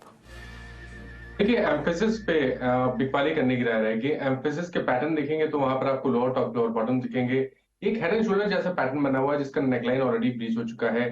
सपोर्ट था 1820 के आसपास, प्राइस सपोर्ट था, वो भी स्टॉक ने ब्रीच किया है। आई थिंक यहाँ पर वीकनेस बढ़ सकती है। आज काफी ज्यादा वॉल्यूम देखने को मिल रहे हैं, तो वीकनेस में वॉल्यूम्स देखने को मिल रहे हैं जो कि अच्छा नहीं है स्टॉक के लिए। आई थिंक गिरावट बढ़ सकती है। करंट लेवल्स पे आप बिकवाली कर सकते हैं। फ्यूचर में जून के फ्यूचर में बिकवाली कर सकते हैं। 1817 के भाव चल रहे हैं। करंट लेवल्स पे बिकवाली करिए। 1840 का स्टॉप लॉस लगाइए और नीचे की तरफ 1770 तक के टारगेट देखने को मिल सकते हैं। 1770 के टारगेट आपको देखने को मिल सकते हैं। ऑप्शन में ट्रेड लेना हो तो जुलाई मंथ का 1800 का पुट ऑप्शन ले सकते हैं। 64 रुपीज के आसपास ट्रेड हो रहा है, वहां पर 54 रुपीज के स्टॉप लॉस से खरीदारी करिए 85 रुपीज के टारगेट के लिए। ओके, तो एम्फेसिस में एक क्लियरली शॉर्ट का ट्रेड है, 1770 के लिए शॉर्ट करें। और अगर आप ऑप्शन में ट्रेड लेना चाहते हैं तो 1800 का पुट लेकर जाएं, यहाँ पर वो मंदी की तरफ ही पैसा बनेगा। राजेश पालविया, चार्ट का चमत्कार। अच्छा जी, तो टेक्निकली हमें जो स्टॉक पसंद आ रहा है वो ऑटोमोबाइल स्पेस से, और उसमें महिंद्रा एंड महिंद्रा के साथ हम जाना चाहेंगे। स्टॉक में अगर वीकली सेटअप को देखें तो ऑलमोस्ट एक वी शेप रिकवरी यहाँ पे बनते हुए दिखी। अब स्टॉक वापस अपने फरवरी के जो हाई बने थे वो स्विंग हाई को निगोशिएट करते हुए दिख रहा है। डेली सेटअप में देखें तो ऑलमोस्ट 3 दिन की जो गिरावट थी उसको यहाँ पे कवर अप करते हुए दिख रहा है। स्टॉक ने एग्जैक्ट 20 डे मूविंग एवरेज के आसपास से सपोर्ट लेके जो पुल बैक बनाया है, हमें लगता है ये स्टॉक वापस अपने अप ट्रेंड को रिज्यूम करते हुए दिखेगा। अपसाइड के टारगेट हम प्रोजेक्ट कर रहे हैं M&M में जो आना चाहिए करीब 1440 1445 की तरफ आते हुए दिख सकते हैं। स्टॉप लॉस होना चाहिए करीब 1370 के आसपास। ओके, तो M&M में एक अपॉर्चुनिटी क्लियरली बनती हुई दिखाई दे रही है, लेकिन तेजी की तरफ ये ट्रेड है। याद रहे स्टॉक में एक अच्छा खासा मोमेंटम वैसे भी देखने को मिल रहा है, करीब 2% ऊपर, और ये एक मौका आपको तेजी की तरफ चार्ट का चमत्कार में दिख रहा है। शरद अवस्थी, बताइए आपका मिड कैप फंडा ट्रेड क्या रहेगा? जी, हमारा आज का मिड कैप फंडा ट्रेड रहेगा IEX। रिसेंटली कुछ न्यूज की वजह से स्टॉक में काफी बढ़िया गिरावट आई है और हमें लगता है ये थोड़ा ओवरडन है। और ग्रेजुअली हमारा ये मानना है कि देश का सबसे बड़ा पावर इंडेक्स है और आने वाले समय में पावर की जो एक्सचेंज पे ट्रेडिंग है उसमें लगातार इजाफा होना चाहिए। जैसे जैसे रिन्यूएबल एनर्जी का उत्पादन बढ़ता है, हम ये मान रहे हैं कि वो ट्रेड और बढ़ना चाहिए। इसके अलावा renewable energy certificate, carbon credits की ट्रेडिंग जैसे जैसे बड़े तौर पे सामने आती है, हमें लगता है ये काफी बड़ा मार्केट है जो आने वाले समय में लगभग इस कंपनी की रेवेन्यू को डबल कर सकता है यहाँ से। और ज्यादातर इंफ्रास्ट्रक्चर इन प्लेस है, पूरी जो इनकम एडिशनल होती है वो बॉटम लाइन अक्रेशन में ट्रांसफॉर्म होती है। रिटर्न रेशियोज वगैरह काफी स्ट्रॉन्ग रहने चाहिए लॉन्ग टर्म में। अभी 4-5 रुपए की अर्निंग्स के आसपास आनी चाहिए इस साल, बट ग्रेजुअली जैसे जैसे कार्बन क्रेडिट वगैरह का बेनिफिट इनको दिखने लगता है, हमें लगता है आसानी से ये अर्निंग्स यहाँ से डबल होके 8 से 10 रुपए हो सकती है। तो एक मल्टीपल अगर आइडिया की तरह हमें लगता है 30-35 का मल्टीपल कंपनी को आसानी से मिल जाना चाहिए 8 से 10 के अर्निंग्स पे। तो 300 रुपए के लक्ष्य के हिसाब से IEX में एक मौका डिप्स पर खरीदने का। चलिए मैं आपके लिए सारे वो ट्रेड्स रिकैप कर देती हूँ। शुरुआत बायोकॉन के साथ हुई जो शिल्पा राउत ने इनफैक्ट आपके लिए पिक किया था ऑप्शन, सस्ता ऑप्शन में जो लेवल इन्होंने आइडेंटिफाई किया है 250 का कॉल लेना है। 5 रुपये 85 पैसे पे 10 से 12 तक के लेवल्स यहाँ पर बनते दिखाई देंगे। अब आते हैं मानस के ट्रेड पर। F&O सुपरस्टार लेकिन शॉर्ट का कॉल है। 1770 के लिए शॉर्ट किया एम्फेसिस, 1840 के आसपास स्टॉप लॉस लगाएंगे। राजेश पालविया ने M&M पर एक तेजी का कॉल दिया है 1440 के टारगेट के लिए, तेजी करनी चाहिए और 1370 आपके लिए स्टॉप लॉस का काम करेगा। मिड कैप फंडा में आया है IEX जिसमें हाल ही में काफ़ी करेक्शन हुआ था, तो एक अच्छा मौका यहाँ पर खरीदारी करने का। अच्छा, ऑटो की मैं बात कर रही थी, कुछ देर पहले हमने अशोक लेलैंड को विजिट किया, लेकिन राजेश सातपुते फटाफट हीरो मोटोकॉर्प पर व्यू दीजिए। अब देखते ही देखते नियरली 3% ऊपर आ गया है, टॉप ट्रेडेड काउंटर में ये है और इसके ठीक पीछे मारुति और आयशर मोटर्स भी हैं। M&M पर क्योंकि कॉल आ गया वो मैं स्किप कर रही हूँ। हीरो, मारुति, आयशर क्या लेंगे? हर्षदा जी मुझे लगता है कि अगर आप वन नॉच देखें तो हीरो मोटर थोड़ा बेटर लगता है, उसके बाद मारुति, M&M भी अच्छा ही लग रहा है। लेकिन अगर चार्टिकली जैसे कि हीरो मोटर्स की बात करें तो मुझे लगता है ये 2840 2840 ये इसका एक इंपॉर्टेंट क्लस्टर था, सपोर्ट जो एक सपोर्ट के तौर पे काम कर रहा था। फिलहाल तो 2840 के ऊपर यहाँ पे clear cut short covering rally आनी चाहिए। ओवरऑल भी देखें तो यहाँ पे प्राइस एंड वॉल्यूम्स के हिसाब से मुझे लगता है ये मोमेंटम कंटिन्यू होगा कल भी, तो बाय साइड का ही ट्रेड बनेगा। स्टॉप लॉस होगा 2825, यानी करीबन आप कह सकते हैं कि 20-25 रुपए का स्टॉप लॉस मेंटेन करें और सामने इसका टारगेट सेट करें 2900 से लेके 2920 का। आपकी स्क्रीन पे M&M डी हाई पर, हीरो मोटोकॉर्प डी हाई पर। ऑटो में पिछले 15-20 मिनट में बहुत स्ट्रांग बाइंग है और मुझे याद है सुबह सुबह अनुजर में जब पहला सौदा कर रहे थे M&M, पहली कॉल थी चंदन थापड़िया की मोतीलाल ओसवाल फाइनेंशियल सर्विसेज से, उन्होंने ये ट्रेड पिक किया था, बहुत शानदार रहा ये ट्रेड। अच्छा, कैपिटल गुड्स में एक बार जरा आप कमेंट्स पे आइए। कमेंट्स एक स्विंग जनरेट कर रहा है, अच्छा जनरेट कर रहा है और एक बार इस पे अपनी राय रखिएगा शिल्पा जी। इट्स 1865-75 डे हाई की ट्रेजेक्टरी और मैं इसको यहाँ पे इसलिए मार्क कर रहा हूँ क्योंकि इसने 3 दिन में रेस्ट अच्छा लिया है, क्लोजर टू एक्सपायरी बहुत अच्छा रेस्ट लिया है। 20 डे पे बेस बना के आया, अब डे हाई पर।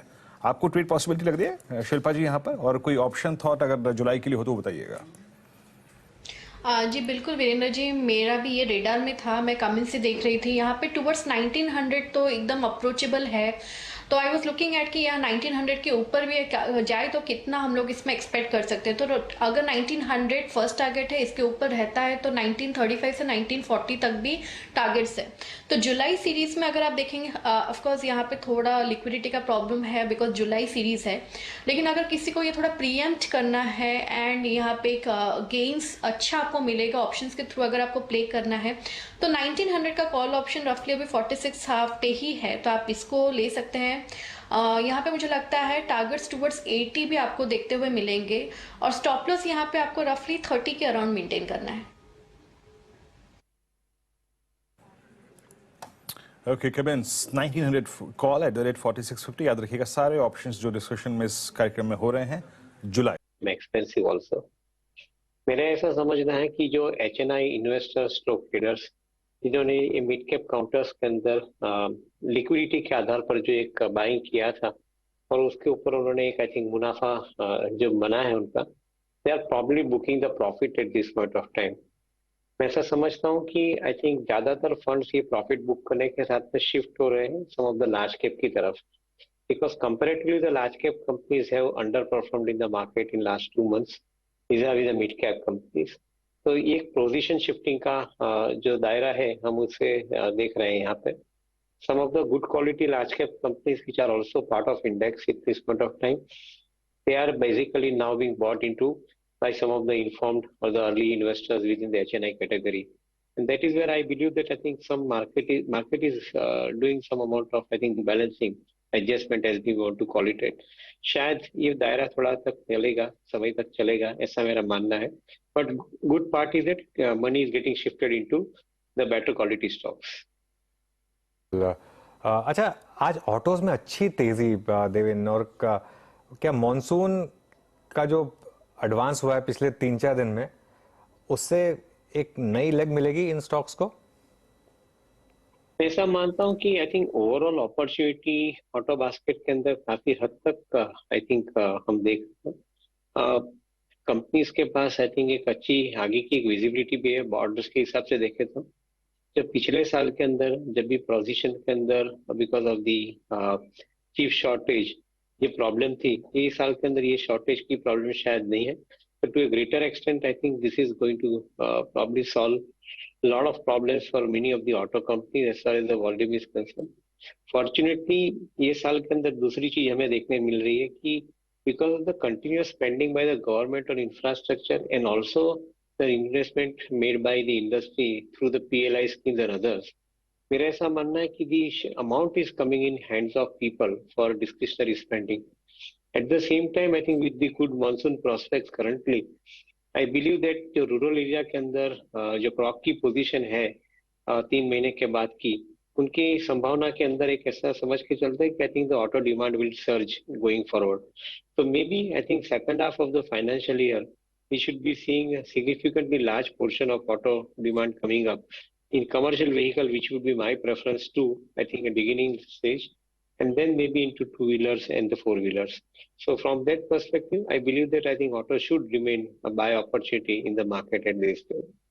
ऑटोज में एक अच्छा मौका और खासतौर से सीवी साइड पर आपको ज्यादा बायस दिख रहा है तेजी का, क्योंकि अनुज मेंशन कर रहे थे मॉनसून में जो पिकअप देखने को मिला वो थोड़ा सा सेंटिमेंट पर आज रिफ्लेक्ट कर रहा है. जब हम एफएमसीजी कंपनियों की बात करते हैं, आज मिसाल के तौर पर आप टाटा कंज्यूमर का शेयर देखें, ऑफ कोर्स यहाँ पर सिटी की भी रिपोर्ट आई, 1020 का टारगेट है, एचयूएल फोकस में है, कल वो बड़ा मैनेजमेंट चेंज वहां पर होता हुआ दिखाई देगा. एफएमसीजी को लेकर स्पेशली क्योंकि मॉनसून में एक पिकअप देखने को मिला है, कितने आप आश्वस्त हैं कि वो ग्रोथ और बेहतर हो सकती है और वॉल्यूम्स जो रफली 5% के आसपास एचयूएल ने क्लोज किए थे FY23 में, वो कंपनी बेटर कर पाएगी उन्हें? तो हर्षदा, एक ऐसी उम्मीद ऐसी बनती है कि जो डिस्क्रिशनरी स्पेंडिंग और जो हाथ के कंज्यूमर के पास जो स्पेंडिंग का जो पावर बढ़ा है, that is ultimately benefiting the consumption space in general. और FMCG काउंटर्स के अंदर और FMEG काउंटर्स के अंदर eventually I think this money will come and come with a very sustainable kind of a growth prospects. तो मेरा ऐसा मानना है कि एक तरफ डिमांड सिनेरियो बरकरार रहना, दूसरी तरफ जो दाम है, जो इन्फ्लेशनरी प्रेशर था रॉ मटेरियल के अंदर, that has basically started coming down because of the control prices as far as I think the input is concerned. So be it HUL, be it food companies like Britannia, I think all these companies are basically having relatively better assurance at this point of time on the inflationary pressure side. तो एक तरफ demand scenario better रहना, दूसरी तरफ pricing scenario के कारण profit margin better रहना, और तीसरी तरफ जो मैं देखता हूँ कि कंपनियां एक आर्टिफिशियल इंटेलिजेंस के माध्यम से बिजनेस का ग्रोथ अच्छी तरह से प्लान कर रही है. एचयूएल की मैनेजमेंट का एक इंटरव्यू के अंदर they have given a very good insight into this particular subject. तो मेरा ऐसा मानना है कि systematically I think one will probably see the larger amount of growth which is profitable growth in FMCG company, और वहां पे आई थिंक एक उम्मीद अच्छी बनती है. May be some companies are already priced in and ज्यादा उसके ऊपर हेडरूम इमीडिएट नहीं मिल रहा है, बट कोई भी प्राइस करेक्शन के अंदर आता है तो आई थिंक सालाना 15 से 20% का ग्रोथ कमाने के लिए प्राइस के अंदर एक फॉलिंग मार्केट के अंदर आई थिंक एक अपॉर्चुनिटी गिनी जानी चाहिए एफएमसीजी काउंटर्स के अंदर. ओके, एफएमसीजी डिफेंसिव्स में एक स्पेस पे बात हुई. देवेंद्र जी का आपने व्यू सुना. लेट्स सी निफ्टी फार्मा एक बार देखिए आपकी स्क्रीन पे 13377 CY23 के नए हाईस पर निफ्टी फार्मा इंडेक्स. और मैं अगर इस लेवल को देखूं तो लास्ट टाइम हमने ये लेवल देखा था 4 नवंबर 2022 को. क्या शानदार move Nifty pharma index. Devendra भाई, फार्मा में सेलेक्टिव होके अभी कुछ देर पहले आपके आने से पहले इस कार्यक्रम में हम डॉक्टर लाल पैथलैब की मैनेजमेंट से बात कर रहे थे, जहां पे वो कह रहे थे कि वॉल्यूम्स थोड़े से इंप्रूव हुए हैं, प्राइस हाइक्स हम ले पा रहे हैं, इंडस्ट्री वाइड प्राइस हाइक्स हो रहे हैं जो कि कॉस्ट प्रेशर्स को थोड़ा सा रिलैक्स करेंगे. अगर मैं आपसे पूछूं सर कि एग्जैक्टली फार्मा में, डायग्नोस्टिक्स में और हॉस्पिटल चेंज के स्टॉक्स को मिला के अगर एक दो स्टॉक्स पिक करने हो तो वो क्या होंगे? और डायग्नोस्टिक सेगमेंट को हम शायद इतने क्लोजली नहीं स्टडी करते जितनी क्लोजली हम एपीआई बेस्ड और क्राइम्स बेस्ड बिजनेस को स्टडी करते हैं। और जो कंपनी के पास स्पेशलिटी जेनरिक्स का कारोबार है, जिनके पास अच्छी प्रोडक्ट्स लॉन्च हो रही है स्पेशलिटी जेनरिक्स के अंदर, उनके अंदर हमें ज्यादा विश्वास है। So from a perspective of looking at immediate priority, I think likes of Divis, likes of Laurus, and to a greater extent companies like Sun Pharma, Cipla, जहाँ पे हमें कॉम्प्लेक्स जेनरिक्स के साथ में एपीआई का कारोबार आगे बढ़ते दिख रहा है, तो ये चीज के अंदर हम थोड़ा ज्यादा ध्यान देते हैं। May be fully clear that pharma company के अंदर शायद 15 से 20% के आसपास ग्रोथ मैक्सिमम कमाने को मिल सकता है, that too at a corrected levels in the prices. उससे ज्यादा मल्टीप्लाई रिटर्न के लिए आपको 3-3.5 साल तक का वेटिंग पीरियड रखना पड़ेगा। बट ओवरऑल 15-20% का ग्रोथ ये साल के अंदर देखना है तो एटलीस्ट सिलेक्ट कंपनीज के अंदर शायद आप कंसिडर कर सकते हैं जो नाम मैंने दिया है उसके अंदर। देवेंद्र जी, एक स्टॉक स्पेसिफिक प्रश्न आपसे पूछना चाहूंगा। मैं एक इंस्टेंस रख रहा हूँ आपकी स्क्रीन पे। इंडिगो 5 अप्रैल को इसका भाव था करीब 1850, आज करीब 2500 का भाव हो गया है। क्रूड का रिट्रेसमेंट, मार्केट शेयर का इसका बढ़ना, गोयर का सिस्टम से बाहर होना, सब कुछ प्ले हुआ और लगभग इस स्टॉक ने आपको 650 रुपए का अतिरिक्त मूव दिया। एक रीजनेबल थॉट क्या होगा यहाँ? क्या प्रॉफिट्स कैश में कन्वर्ट करने चाहिए या फिर अभी से होल्ड करना चाहिए? आपका व्यू क्या कहता है? जब तक एटीएफ के दाम कंट्रोल में रहते हैं, जिसकी उम्मीद है कि कंट्रोल में रहेंगे, और दूसरी तरफ इंडिया के अंदर हायर ऑक्यूपेंसी पर सीट जो हम बोलते हैं तो हमें कंटिन्यू देखने मिल रही है सस्टेनेबल बेसिस के ऊपर, तो मैं ऐसा समझता हूँ कि as of now I think there are no negatives as far as I think this business is concern. फिर भी ये बिजनेस के अंदर सिक्लिकलिटी बहुत ज्यादा है। Many times I think you are not in a full control of I think this cyclicality. तो मेरा ऐसा हमेशा सुझाव रहता है कि थोड़ा प्रॉफिट हर समय बुक करके वापस नीचे के भाव में री एंटर करना चाहिए, because that is how I think you can possibly beat the cyclicality and make some money out of it. Continuously holding the stock in the portfolio at times is not beneficial, particularly for the aviation company stocks. Okay अच्छा, एक बार market का जरा intraday chart लेकर आइए Nifty का।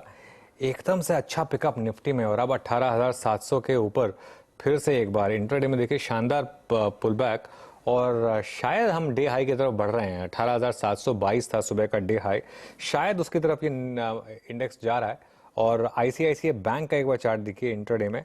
उसके अलावा HDFC इसका भी इंट्राडे चार्ट देखते हैं, यहाँ पर अच्छा मोमेंटम। ग्रासिम में अच्छे मूव्स, लेकिन लार्सन एंड ट्यूब्रो, निफ्टी में कुछ स्टॉक्स हैं जो इस समय एक अच्छे मूव्स दिखा रहे हैं। एफएमसीजी में तो खैर अच्छे मूव्स रहे ही हैं। ये क्लियरली कुछ मूव्स जहां पर एक अच्छा मोमेंटम आपको इस समय क्लियरली स्क्रीन पर विजिबल है। देखते हैं ये कहां तक लेकर जाता है इसको। अब 18,702 पर इस समय। तो देवेन एक और स्पेस, अब क्योंकि हम अर्निंग सीजन की बात करेंगे, मिड कैप आईटी पर आपका क्या व्यू रहेगा? कोई स्पेसिफिक स्टॉक्स जो आपने रखे हो अपने रेडार पर यहाँ पर? So Anuj, I think you have touched upon a right point. I think as far as I think the selection of stock is concerned, mid-cap IT companies के अंदर companies like LTTS, companies like L&T Mindtree, even for that matter Cyient Technology, Tata Elxsi, I think ये जो 3 या 4 company है उनके ऊपर हम ज्यादा एक भरोसा रख के उनके बिजनेस मॉडल को स्टडी करते हैं। और in these 4 companies we find that I think they have playing in a niche area of their activities. So to a greater extent उनके पास एक तो अच्छी ऑर्डर बुक मिलती है and at the same time I think at a margin which is relatively higher compared to their peers in the frontline business.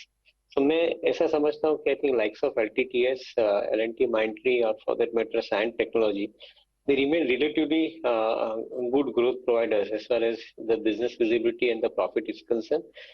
Maybe in some cases prices have actually moved up.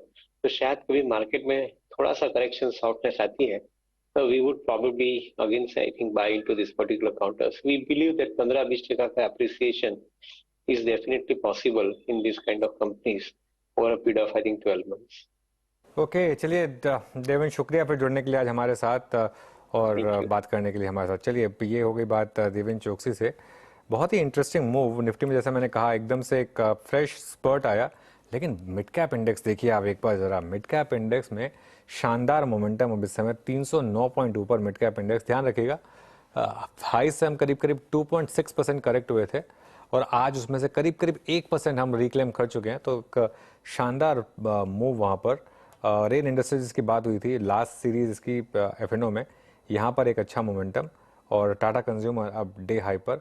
उसके अलावा AB fashions, सारे के सारे stocks जो correct हुए थे वहाँ पर बाइंग आ गई। लेकिन एक और स्पेस जहाँ पर मोमेंटम है, कोफोर्ज की बात हुई थी, परसिस्टेंट सिस्टम्स अब 4900 क्रॉस कर रहा है। मानस एक बार जरा परसिस्टेंट सिस्टम्स का चार्ट देखिए, एक फ्रेश स्विंग शुरू हुई है यहाँ पर, अच्छा मोमेंटम। इनफैक्ट कोई ट्रेड यहाँ पर आप लेना चाहेंगे? बिल्कुल अनुज जी, देखिए पिछले 5 दिनों में स्टॉक करेक्ट हुआ था, 4800 के आसपास बेस बनाया। आज रिकवरी में एक प्राइस ब्रेकआउट देखने को मिला है 4880 के ऊपर, लेकिन फिर भी खरीदारी तभी करेंगे जब 20 मूविंग एवरेज के ऊपर स्टॉक निकलेगा। तो 4910 के ऊपर खरीदारी करेंगे। अभी के लिए थोड़ा इंतजार करें तो बेहतर रहेगा। माफ करिएगा, जो 20 मूविंग एवरेज है वो 4950 है, तो 4950 के ऊपर खरीदारी करनी है। ओके, परसिस्टेंट आपकी स्क्रीन पे 49 पे। अच्छा, मेरी स्क्रीन पे कुछ थोड़े अपटिक्स जो हैं वो केमिकल स्टॉक्स में आ रहे हैं। टाटा केमिकल्स 993 डे हाई की ट्रैजेक्टरी में, बट अभी भी इसको मतलब पुश करने वाली, डाउन साइड पे पुश करने वाला जो जोन है वो सामने ही खड़ा, तो मैं इसको स्किप करता हूँ। SRF को लेके आइए एक बार। SRF में भी अपटिक्स आए थे 2337, ये भी थोड़ा सा डे हाई की डायरेक्टरी में, बट अगेन ओवरसोल्ड स्टॉक है, छोड़िए, बात नहीं करते इस पे। बस मैं चेक ले रहा था एक बार यहाँ पे। Let's bring trend now. सुबह चर्चा हुई थी इस स्टॉक पे, खुल के चर्चा हुई थी। इट्स नाउ 1751 और ये इसके करियर का हाईएस्ट क्लस्टर है, हाईएस्ट क्लस्टर है। राजेश सतपुते जी, अगर थोड़ा सा रीड कर पाए हो, इट्स अ फ्लैग ब्रेकआउट और जुलाई का कोई ऑप्शन रीजनेबल लग रहा हो तो बताइएगा। और मैं इसके रोलोवर्स को दिख रहा था, वो भी इंटरेस्टिंग है। हालांकि मैं रीड नहीं कर पाया अब तक जुलाई के ऑप्शंस। आपका टेक इस पर? All time high. या वीरेंद्र जी, मैं वही चेक कर रहा था जुलाई का कौन सा ऑप्शन हमें हम बाय कर सकते हैं। 1760, देखिए 1760 का कॉल ऑप्शन करीबन नहीं, मेरे पास प्राइजेस प्रॉपरली अपडेट नहीं आ रहे वीरेंद्र जी, हम फ्यूचर्स की बात करेंगे। नहीं, लिक्विडिटी नहीं है, लिक्विडिटी। हाँ, लिक्विडिटी नहीं, बिल्कुल। देखिए जुलाई में मैंने चेक कर लिया। आपने बिल्कुल सही कहा Virendra ji. It's a flag formation, a consolidation, first एक breakout, then a consolidation, then one more breakout. So it's a clear cut flag formation जिसका टारगेट बनता है करीबन स्विंग ट्रेडिंग के हिसाब से 1800 का। 1800 पे कॉल राइटर खड़े है, ये मैंने चेक कर लिया है। तो ये 1800 के टारगेट के लिए आप ट्रेंड अभी यहाँ पे लॉन्ग कर सकते हैं, क्योंकि ये फ्रेश ब्रेकआउट है और इसका स्टॉप लॉस आपको जो मेंटेन करना है वो रहेगा 1740 का। तो 1740 स्टॉप लॉस, 1800 प्लस ये इसका टारगेट बनेगा। मुझे लगता है क्योंकि एक्सपायरी के सामने इस तरह से शॉर्ट कवरिंग हो रही है तो डेफिनेटली इसका मूड तो लॉन्ग का ही है। तेजी की तरफ बैठता हुआ ट्रेंड का स्टॉक का यहाँ पर एक अच्छा मोमेंटम, फ्रेश ब्रेकआउट के संकेत स्क्रीन पर आपने पढ़ लिए हैं। चलिए अब डीलिंग रूम में कितनी हरकत तेजी की तरफ आ रही है उसकी बात करेंगे।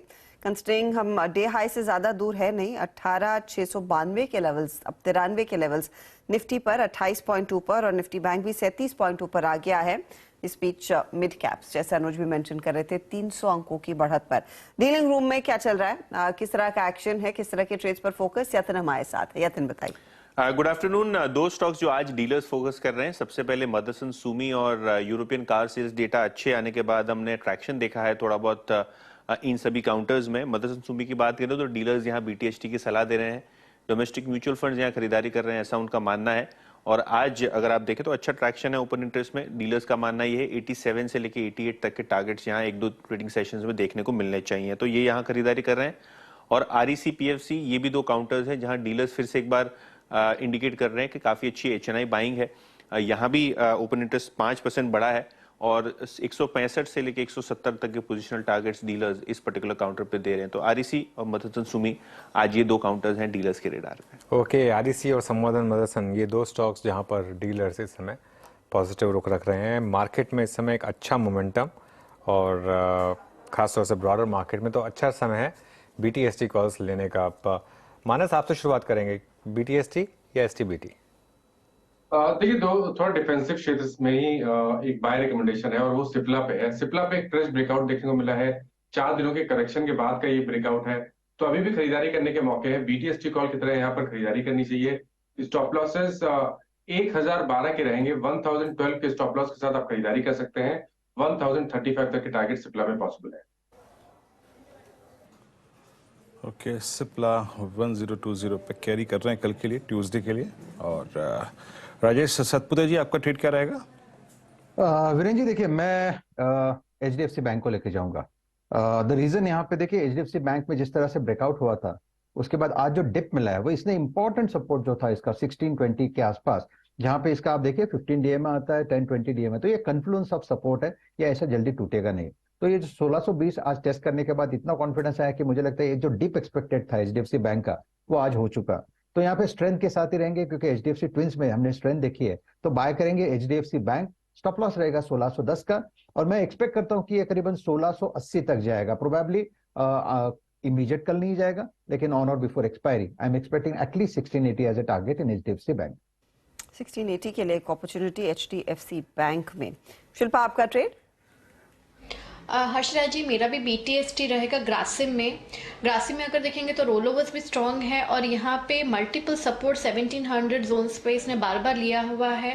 तो यहाँ पे मुझे लगता है 1700 का आपका स्टॉप लॉस, और यहाँ पे BTST टारगेट आपको 1755 से 1760 तक मिलेगा। और थोड़ा पोजीशन वहाँ से आई गेस 1780 से 1800 जोन्स भी आपको देखते हुए मिलेंगे।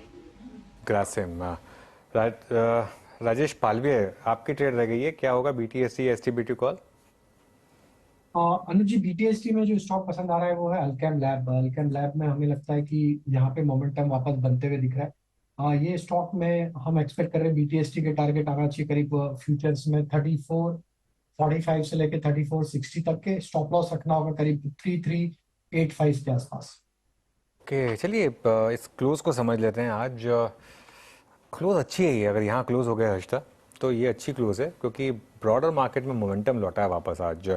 एक जो ब्रॉडर मार्केट में डर लग रहा था पिछले 2 दिन के बाद कि क्या ये एक्सेस जो फ्लश होने का सिस्टम है ये आज कंटिन्यू करेगा, और सुबह जो ऐसा लग रहा था उसके बाद जिस तरीके से मार्केट घूमा है और जिस तरीके से आज स्टेबिलिटी आई है, मुझे लग रहा है अब इसको लार्ज कैप्स फॉलो करेंगे और एक अच्छे मोमेंटम की तरफ मुझे लग रहा है कि अब हम अगले 2 दिन में शायद वापस बढ़ने चाहिए। हालांकि डाउ फ्यूचर्स और बाकी ग्लोबल मार्केट से ज़्यादा अच्छे संकेत नहीं मिल रहे हैं, लेकिन फिर भी मेरा मानना यह है कि आज मार्केट ने एक थोड़ा सा कंफर्मेशन दिया है कि एटलीस्ट ब्रॉडर मार्केट में जो बॉटम था वो बना है अब, और यहाँ से अगर निफ्टी और बैंक निफ्टी में भी अगर एक अच्छी चाल आ जाए तो हैरानी नहीं होनी चाहिए, यहाँ से एक अच्छी क्लोज मानी जाएगी। एक अच्छी क्लोज और हायर ग्राउंड की तरफ ही क्लोज।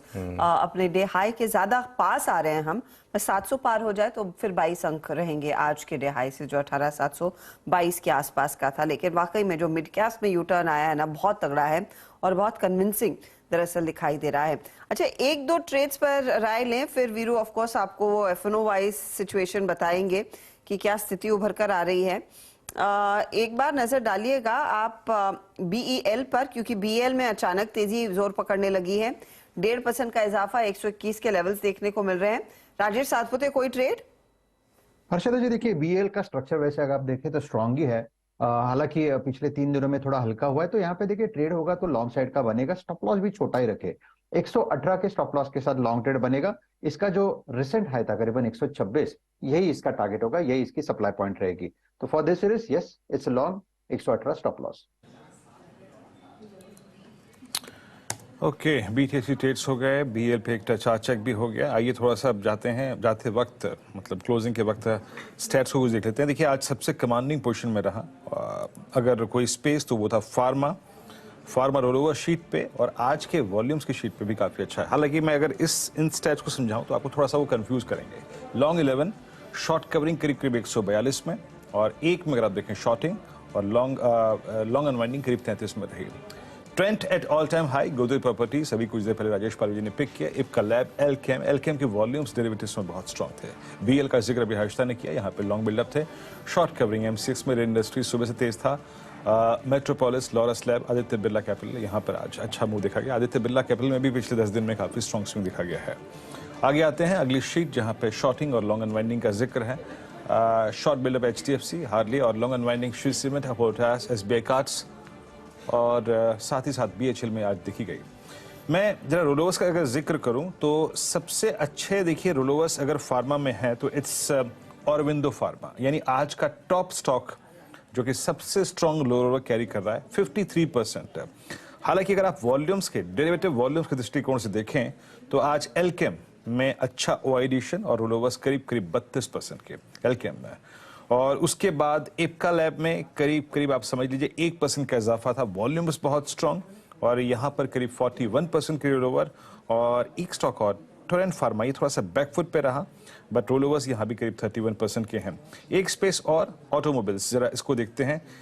यहाँ पे आज अगर मैं रोल ओवर्स के दृष्टिकोण से देखूं, एक सेकेंड बस, यहाँ पे रोल ओवर्स, यस, सबसे स्ट्रॉन्ग रोल ओवर है इस वक्त। अगर मैं लॉन्ग साइड पे देखूं, अशोक लेलैंड 50% रोल ओवर्स, हालांकि वॉल्यूम्स थोड़े से रिड्यूस साइड पे रहे डेरिवेटिव्स में इसके।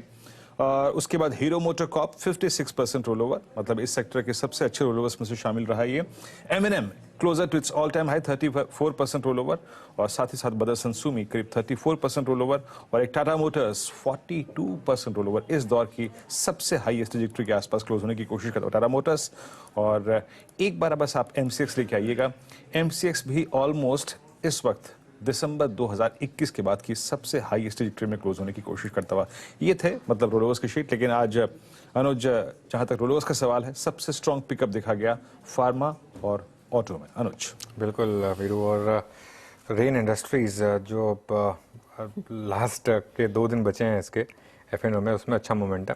अच्छा, एक चीज़ हुई है, श्री सीमेंट में भले ही सेलिंग रही हो स्टॉक स्पेसिफिक, लेकिन सीमेंट में आज मोमेंटम वापस लौट रहा है। Dalmia Bharat, India cements, Ramco cements, हर्षदा, ये सारे के सारे स्टॉक्स हैं जहां पर आप आज अच्छा खासा मोमेंटम देख रहे हैं। और ये एक और पॉजिटिव सॉर्ट ऑफ खबर है मार्केट के पॉइंट ऑफ व्यू से कि एक और सेक्टर जहां पर जो मार्केट लीडिंग सेक्टर था, जहां पर हमने थोड़ी करेक्शन देखी थी, वो वापस लौट रहा है। तो ये जैसे कहते हैं ना कहीं स्टार्स अलाइन हो रहे हैं। अब हम न्यू हाई को जिंक्स नहीं करेंगे, इसलिए न्यू हाई यूज नहीं करेंगे, लेकिन मार्केट में आज क्लियरली वापस 20 डे एक्सपोनेंशियल मूविंग एवरेज पर सपोर्ट लिया आज, और फिर वहां से मूव है। इनफैक्ट अब वो 20 डे मूविंग एवरेज राइजिंग है, तो थोड़ा सा बढ़ा होगा। आज सुबह जब हमने शुरुआत की थी तो 18,647 था वो निफ्टी का लेवल, आज भी वहीं सपोर्ट लिया हमने एग्जैक्टली टू द डॉट।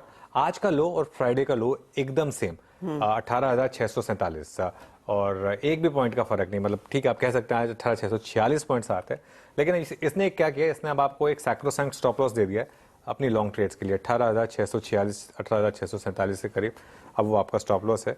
लेकिन अच्छा मोमेंटम मार्केट में। हिंदुस्तान एरोनॉटिक्स बैन में तब भी चल रहा है स्टॉक, इससे बड़ा एग्जांपल क्या चाहिए कि मार्केट में वापस स्टेबिलिटी आई है थोड़ी सी। मोमेंटम ऐसे लग रहा है कि बस लोगों को मौका चाहिए था डिप्स पर खरीदने का, और बाजार ने वो दिया पिछले 2 ट्रेडिंग सेशंस में। अच्छा, इस समय आप 3 इंडाइसेस देखेंगे, निफ्टी बैंक, निफ्टी और साथ ही साथ मिड कैप, तीनों पॉजिटिव टेरिटरी में। निफ्टी बैंक इस समय करीब 7 पॉइंट ऊपर कारोबार करता हुआ दिखाई दे रहा है। 16 अंकों का इजाफा निफ्टी में, और mid caps of course out perform कर ही रहे हैं।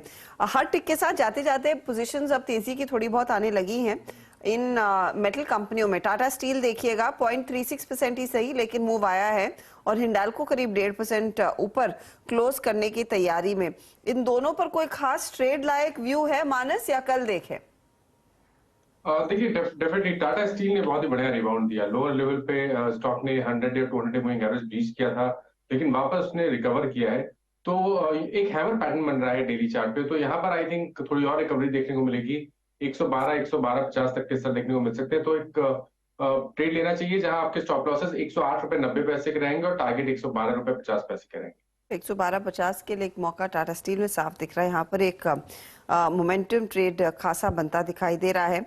अच्छा, फार्मा साइड पर हम बात कर रहे थे तेजी की, FMCG स्टॉक्स पे हम बात कर रहे थे तेजी की, लेकिन साथ ही आप एवेन्यू सुपरमार्ट जैसा ट्रेड देखिए, क्योंकि वहां पर भी FMCG से जुड़ी हुई ये कहानी है। 3850 के लेवल्स आ चुके हैं, नियरली 3% ऊपर, और थोड़ा सा इसका लंबा चार्ट आपकी स्क्रीन पर आएगा पिछले 1 महीने का। तो धीरे धीरे करके यहाँ पर निबलिंग हुई है, खरीदारी की है लोगों ने।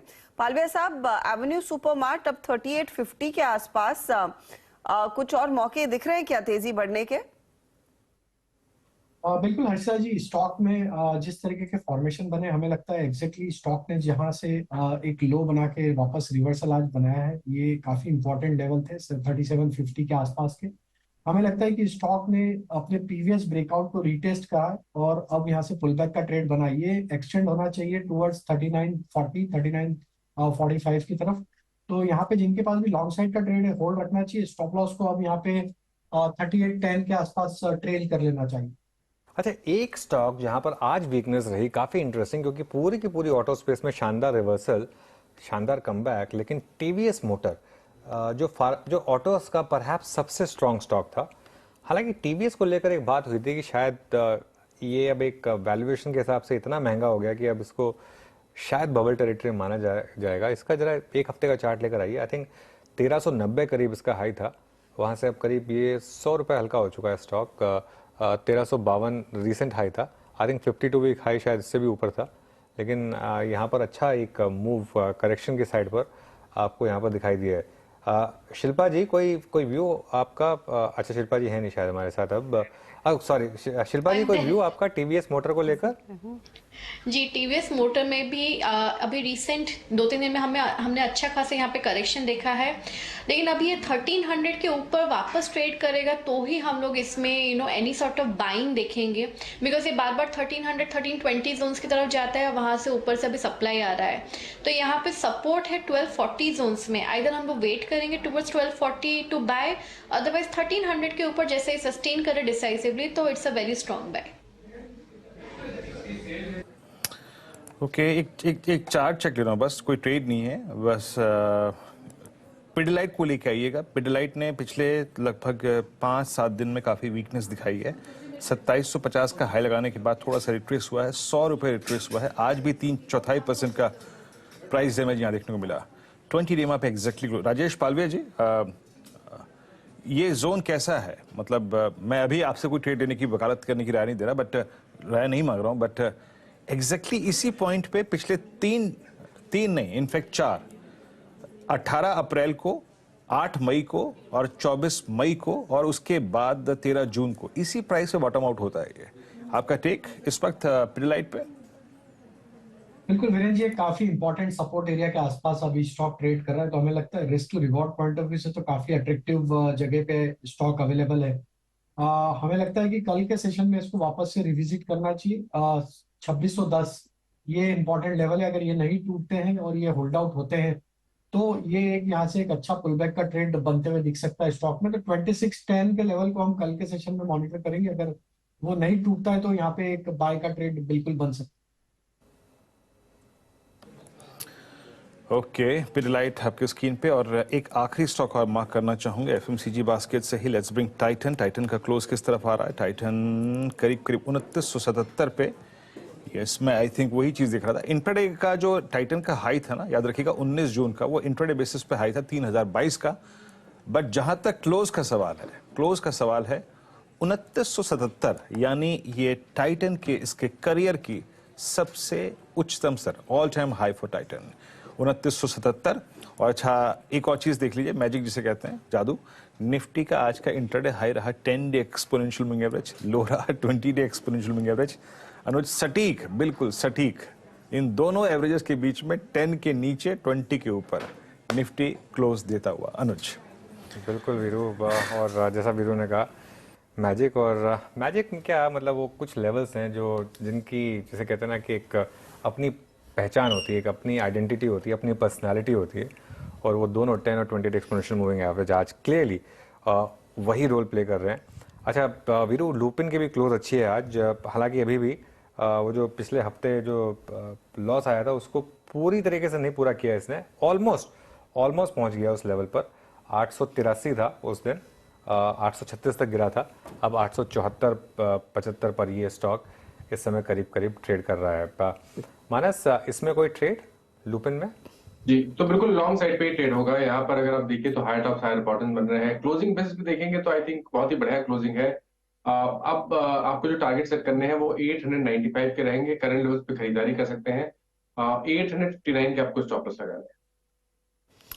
तो आज फार्मा की तरफ हमने देखा है सबसे बड़ा मोमेंटम देखने को मिला और कई विनिंग आइडियाज थे। लुपिन अब आपकी स्क्रीन पर सुबह से हम सिप्ला जैसे ट्रेड्स, डॉक्टर रेड्डीज, सन फार्मा जैसे ट्रेड स्पॉट करते आए हैं, और मिड कैप में तो एक लंबी फहरिस्त है इस तेजी की। आप जाते जाते देखिए, लॉरस लैब 3.5% ऊपर, औरो फार्मा करीब 2.5% के गेन्स पर ट्रेड करता हुआ।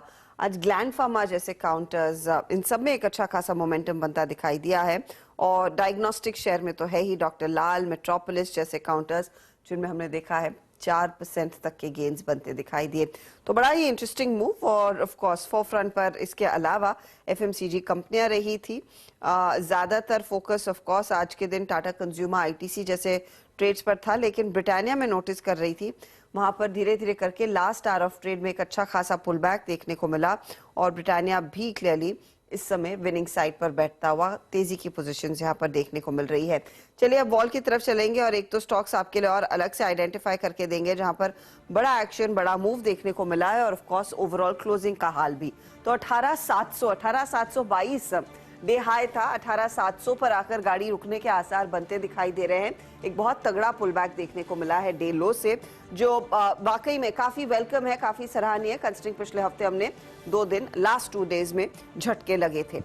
निफ्टी बैंक में भी भरपाई होती हुई थोड़े से नुकसान की जो पिछले हफ्ते हमने महसूस किया, 33 अंकों का इजाफा। लेकिन आज का जो बड़ा हीरो है ना, वो मिड कैप इंडेक्स ही है। मिड कैप इंडेक्स में 350 पॉइंट तसल्ली से तेजी हुई है स्क्रीन पर आज, और अच्छे गेंस पर ये इंडेक्स जाकर टिकता हुआ दिखाई दिया। और कुछ फॉलोअप की कोशिश स्मॉल कैप ने भी की, लेकिन मिड कैप्स पूरी तरह से लाइमलाइट बटोरता हुआ दिखाई दिया। ये देखिए स्मॉल कैप इंडेक्स 70.2 पर। निफ्टी आईटी में कुछ खरीदारी के अंश बनते दिखाई दे रहे थे 45.2 पर। और यहाँ पर हम बात भी कर रहे थे कोफोर्ज जैसे काउंटर्स की, जहां पर तेजी रही। परसिस्टेंट में एक अच्छा खासा मूव देखने को मिल रहा है क्लोजिंग होते होते। कोफोर्ज नेarly 3% ऊपर, परसिस्टेंट करीब 2-2.25% की बढ़त पर जाकर टिका है। लेकिन आज एक तो एमसीएक्स का स्टॉक आपकी स्क्रीन पर लेकर आएंगे। फ्राइडे को बात हो रही थी कि जो मॉक टेस्ट हो रहे थे उनके एक्सचेंज पर, वो कुछ फेल हो रहे थे, कुछ तकनीकी दिक्कत हो रही थी। वीकेंड पे इन्होंने फिर से वो मॉक टेस्ट किया, 4% ऊपर आया वो काउंटर।